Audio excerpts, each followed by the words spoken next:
Жителите на Разград са готови да протестират пред общината, за да запазят градския зоопарк.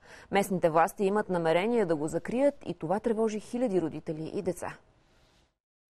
Жителите на Разград твърдят, че имат зоопарк само заради Байбехчет. Когато преди няколко години искали да го закрият, възрастният мъж лично тръгнал по ведомства и успял да се здобие с лиценз за зоопаркът от 2014 година. Той намерил и спонсори, които да изхранват животните и вече 34 години се грижи всеотдайно за питомците си. Аз съм 83-та карам, обаче не съм се почувствал, разбираш, някакъв западнал или пък да съм се отказал от тях.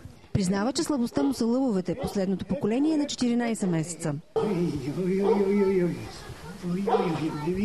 Възрастният мъж не крие обидата си от местната власт, която иска да закрие зоопарка. Научил го от заместник кмета. И това ме шокира много.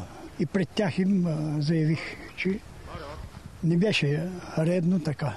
Родителите се притесняват, че децата им ще бъдат лишени от едно голямо удоволствие. Тези деца само заради животните ги носим в парка. Хем на чист въздух, хем и да видят животни, да опознаят животни. Какво ще стане? Не знаем какво ще случи, че животните ще отидат някъде. Предполагам, че в интернет ще се създаде някаква кампания да гласуваме нещо или нещо този род. За съществуването на зоологическата градина. Този човек е дал всичко от себе си. Хората са готови да отидат на протест пред общината, за да запазят зоопарка и работата на Байбехчет да се грижи за животните.